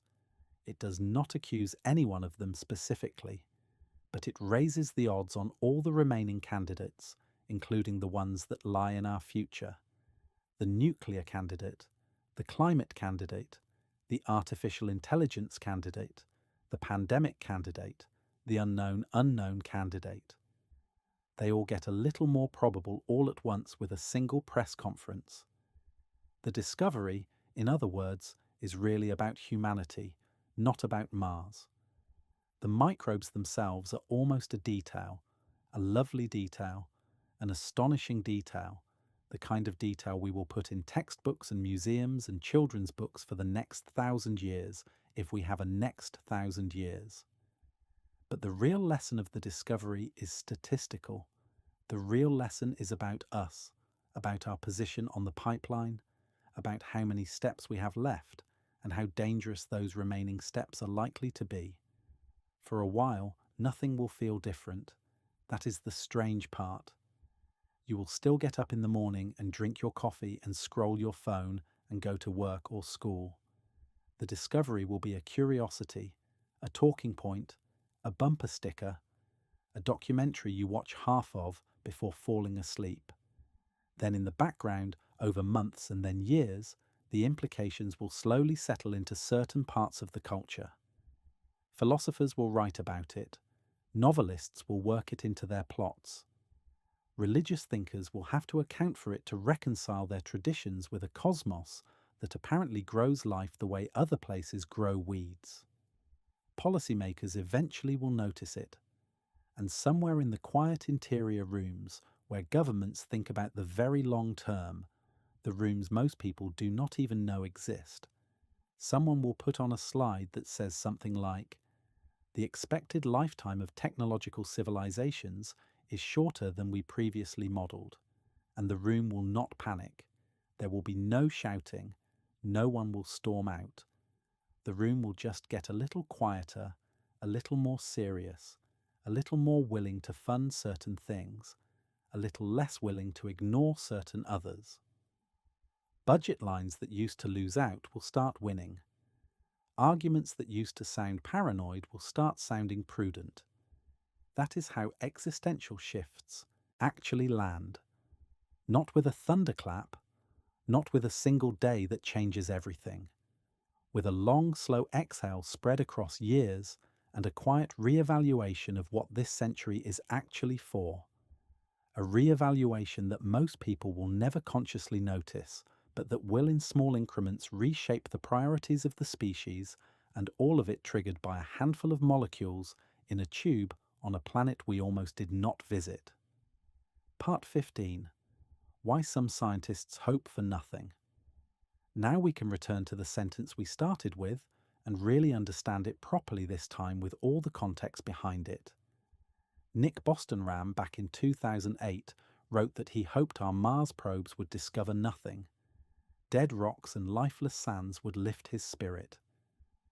At the very beginning of this video, hours ago now, when you first heard that sentence, it probably sounded contrarian, maybe even a little grumpy, or a little anti-science, or a little odd, coming from a man whose entire life's work is humanity's long-term future.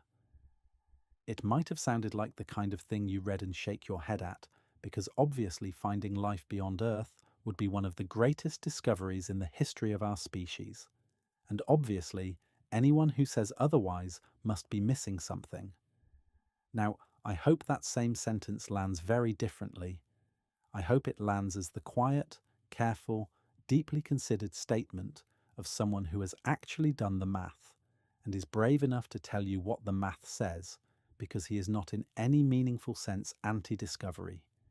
He is not hoping we stop looking. He's not afraid of Mars or of aliens or of the science itself. He is not some reclusive pessimist sitting in a tower at Oxford wishing humanity would stop exploring. The opposite. He has spent decades thinking about humanity's future. He has written books and papers about the things that could end us, the things that could save us, the technologies that could reshape us. He cares maybe more than almost anyone else alive about us making it through the next few centuries.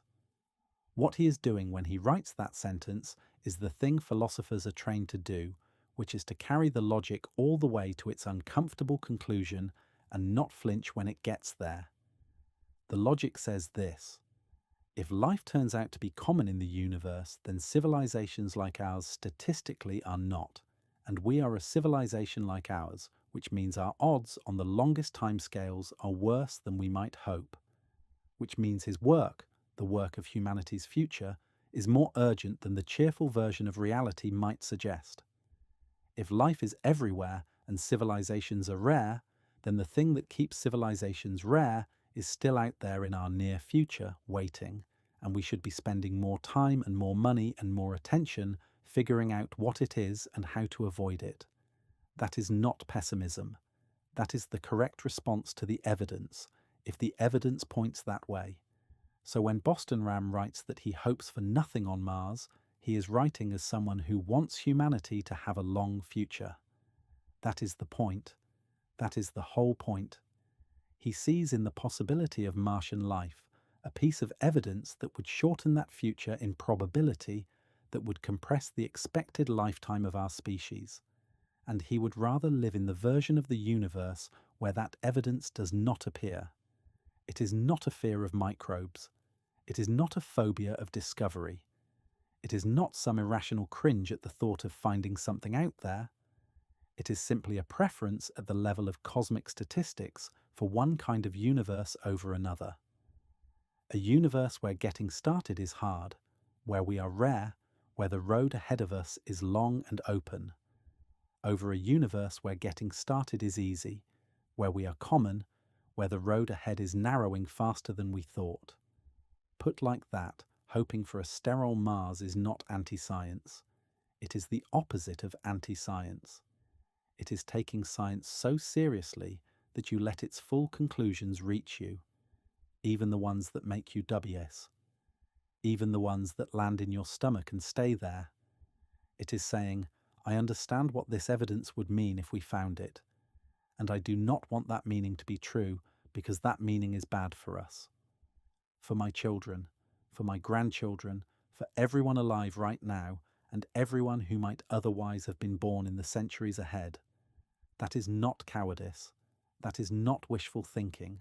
That is a very particular kind of intellectual honesty, the kind that admits that sometimes the answers you are most hoping for scientifically are not the answers that would serve you best personally. You will notice that this is a minority view. Most scientists, when asked, still say they hope we find life on Mars. Most of them, when they say that, are not thinking about the Fermi paradox or the Great Filter or Robin Hansen's 1996 essay. They are thinking about the wonder of the discovery itself, about the scientific value, about the answer to a question our species has been asking since we first looked up at the night sky and wondered who else might be looking back. And that is a perfectly reasonable thing to hope for. There is nothing wrong with it. In fact, there is something beautiful about it, something that speaks to the better parts of our curiosity as a species. I do not want to disparage that hope. I share it honestly in a way. Most of us do. But a minority, the Boston Rams and a scattered company of astrobiologists and physicists and philosophers who take the statistical reasoning seriously, cannot quite share that hope without an asterisk, a quiet one. They want the truth. They always want the truth, whatever it is. That is what makes them scientists. That is the whole job. But they understand that a particular kind of truth, the independent Martian biology truth, carries a bill attached to it. A bill paid not in dollars or disappointment, but in our expected future. A bill that, if it came due, would be the most expensive thing our species ever signed up for, and it is a bill you would rather not receive, even if you would accept it honorably if it arrived. Most of these people do not say this out loud, at least not at dinner parties, not at conferences, at least not in the keynote sessions, not in the television interviews, because it sounds at first blush like they are hoping for scientific failure, which is almost the worst thing a scientist can appear to be hoping for. They are not.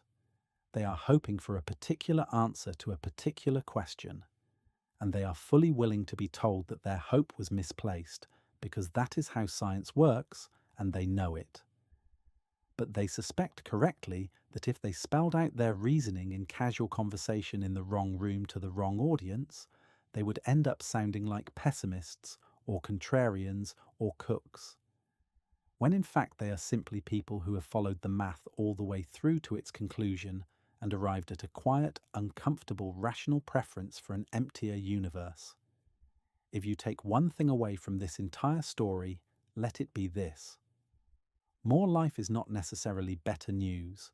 Fewer other civilizations is not necessarily worse news. The universe we would prefer to live in, if we genuinely care about our own long-term survival, is probably not the teeming, crowded, bustling universe of our science fiction. The universe full of alien federations and galactic councils and worlds around every star. It is probably the lonelier one, the rarer one, the one where getting to where we are was genuinely hard, and where therefore we have earned some measure of cosmic breathing room. Where the silence above our heads is not a warning, but a long open runway. The people hoping for emptiness are not hoping to be alone. They are hoping to have time. They're hoping that our story as a species is not one of many thousands of identical short stories scattered across the galaxy, each one ending quietly before its characters could ever reach the next star. They're hoping it is something stranger and more precious. A story that took an unlikely amount of time and an unlikely number of chance events to even begin, and that precisely because of that unlikeliness has room to continue for a very, very long time. And the instrument that will soon tell us which kind of story we're living in is already in place. It is sitting on Mars right now in the form of 33 titanium tubes, each about the size of a cigar, under a thin pink sky on the floor of a crater that used to be a lake in the dust of a world that, depending on what those tubes contain, is either our quiet dead neighbour or the second chapter of a much larger, much older, much more frightening book. Part 16, The Tube in the Dark. Let me take you back there one more time. Close your eyes for a second if it is safe to do so, and picture it. A crater about 28 miles wide on the surface of a planet that is at this moment roughly 150 million miles away from you. The sky above the crater is a dusty salmon pink during the day and a dim star-specked darkness at night. The air is thin, less than 1% the pressure of Earth's atmosphere, and mostly carbon dioxide. The temperature can drop to minus 40 degrees Fahrenheit on a winter night and rise to a chilly midday high when the sun hits at just the right angle. There is wind, there is dust, there is occasionally weather. On the floor of that crater, in a carefully chosen cache site, sits one of the tubes, a small titanium cylinder about 6 inches long, sealed against contamination. Inside it, some grams of Martian rock drilled from an outcrop that once lay underwater now lies exposed to the cold, the radiation, the slow grinding of time. The tube does nothing. It sits there. It is acted upon by nothing except the occasional gust of wind sliding thin dust across its surface. There is no ceremony. There is no attention. It is a small piece of engineering waiting. Whatever is inside it is inside it. Now that is the part that almost nobody stops to appreciate. The answer is already there. The molecules in that tube are not waiting to become something. They are something. They have been whatever they are for perhaps 3 billion years, and they have been sealed as they are now since the Perseverance rover drilled them and closed them in. The question of whether Mars had independent life is not a future question. It is a present fact already written into the chemistry of those rocks. We just have not read it yet. That is the strangest part of this whole story when you let it sit with you. The universe right now already knows the answer. The answer is encoded in specific molecules, in specific tubes, sitting on specific patches of specific crater. We do not have to do anything to the universe to change that answer. We just have to go pick up the tubes, carry them home, and analyze them. And whatever the answer is, it has been true the entire time. If Mars has independent life, it has had independent life the entire history of modern humanity. It had independent life while the pyramids were being built, while the Roman Empire rose and fell. While your grandparents were born, while you were in school, while you were watching this right now, it has been sitting there undisturbed, unmeasured, unread, while every philosopher from Plato to Boston argued about our place in the cosmos. The universe has not been keeping a secret. It has just been waiting for us to come and look. In that way, the tube is a small, perfect mirror of the larger silence above our heads. The sky is not quiet because there is no answer. The sky is quiet because we have not yet gotten close enough to whatever answer it contains. The Fermi paradox is not a mystery of absence. It is a measurement with data we cannot yet fully read. Somewhere in the long history of the galaxy, civilizations either spread and are visible, or they do not, and they are silent. The record either way is out there. We have just not walked far enough into the dark to read it. And yet, here is the thing. We are about to walk a little further. Within the next decade, probably those tubes will be on a ship back to Earth. Within a little longer than that, they will be in laboratories, under mass spectrometers, under electron microscopes, being analysed at a resolution that no Mars rover could ever achieve. And whatever the tubes contain, it is going to come out. The answer has a deadline now, not a certain one. Things can slip, missions can be delayed, budgets can be cut, but the momentum is there. The samples are going to come back. The analysis is going to happen. The answer, whatever it is going to be known. In some ways, it is already inside us. The molecules in those tubes, the specific patterns of carbon and hydrogen and oxygen and trace metals, are already a completed message. The cosmos has already written it. We just have not read the last page yet. And the last page may be short, just a few lines. Either no, Mars was always empty, and our species has every reason to believe the road ahead is open. Or yes, Mars had its own life separate from ours, and our species has to reckon with the fact that every other story like ours seems to have ended before it could speak to the stars. Nick Bostrom does not know which page is coming. Neither do I. Neither do you. Neither do the scientists who spent their careers preparing the instruments that will read the tubes. None of us know. That is the cruelty and the beauty of science. It gives you an honest answer, but only after you have done the work, and sometimes the answer is not the one you wanted. What we do know now is this: we are closer to the answer than any generation before us has ever been. The 33 tubes are real. The missions to retrieve them are real. The laboratories that will analyze them are real. And the argument that makes the outcome matter. Bostrom quiet, patient, terrible argument about the great filter is not going away. It has been around for nearly 30 years, and every year more astrobiologists and philosophers and physicists come to take it seriously. Not because it is fashionable, but because its logic, once you see it, is hard to unsee. So the next time you hear a headline about Mars, about organics in a rover sample, about a new biosignature, about a fresh announcement from Tanwen 3 or some successor mission, do not just read it as science news. Read it as a weather report from the future. A few more clouds here, a clearing over there, a shift in the forecast about how much time we have and how rare we are, and whether the road ahead of us is long and open or short and narrow. Somewhere on the floor of Jezero Crater, a single titanium tube sits in the dark, saying nothing. And inside it already is an answer. We just have not opened it yet. But we will.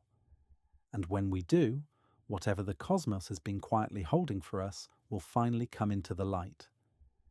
Our future may turn in a way almost no one expects. On a tube the size of a cigar, sitting under a pink sky, on a cold plain, on a silent world. The universe has already written its sentence. We are simply the ones who have not yet read it. And the only thing left now is to find out which side of the door we have been standing in front of the whole time.